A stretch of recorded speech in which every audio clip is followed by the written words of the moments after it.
Friends and family of the bride and groom, please be seated and welcome to the beautiful Brisbane Botanical Gardens. Very shortly, Toula will be arriving, so we want to make sure everyone is seated and relaxed, ready for her arrival.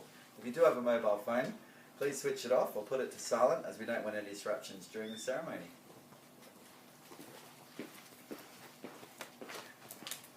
Good morning, ladies and gentlemen, and welcome. Welcome to the coming together of Jim and Toula as we share the journey of their love and the exchanging of their vows in marriage.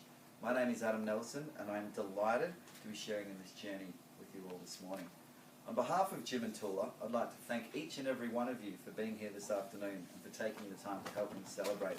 Because after all, today is a celebration. It's a celebration of love, a celebration of commitment, a celebration of two people who are in it forever.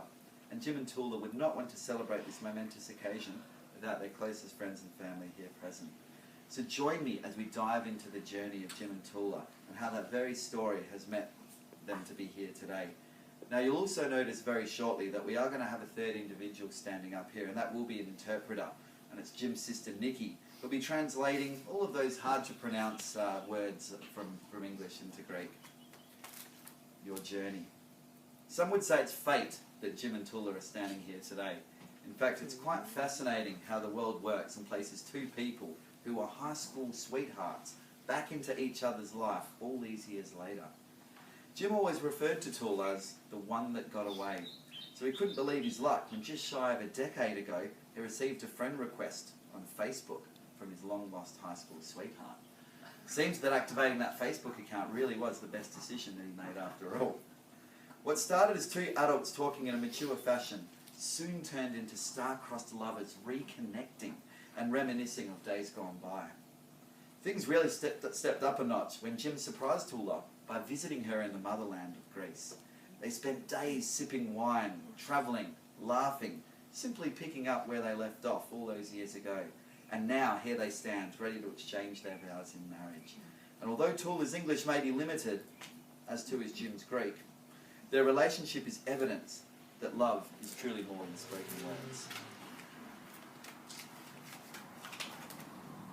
Now, if they were to try and put their relationship into words, Jim and Toula would describe their love with a passage from their favourite poem, Louis de Bernière's Captain Corelli's Mandolin, which I'll read for you now. Love is a temporary madness. It erupts like volcanoes and then subsides. And when it subsides, you have to make a decision. You have to work out whether your roots have entwined together, that it is inconceivable that they'll ever be apart, because that is what love is. Love is not breathlessness. It is not excitement. It is not the formulation of eternal passion. That is just being in love, which any fool can do. Love itself is what's left over when being in love has burned away. And it is both an art and a fortunate accident. Those that truly love have roots that grow toward each other and even underground. And when all the pretty blossoms have fallen from their branches, they find that they are one tree and not two. That's real love. Now, if I'd like to invite Nikki, the translator, up. Thanks, Nikki. If you'd like to stand here. And you'll be repeating after me. If you'd like to come over here, actually, so we can repeat this.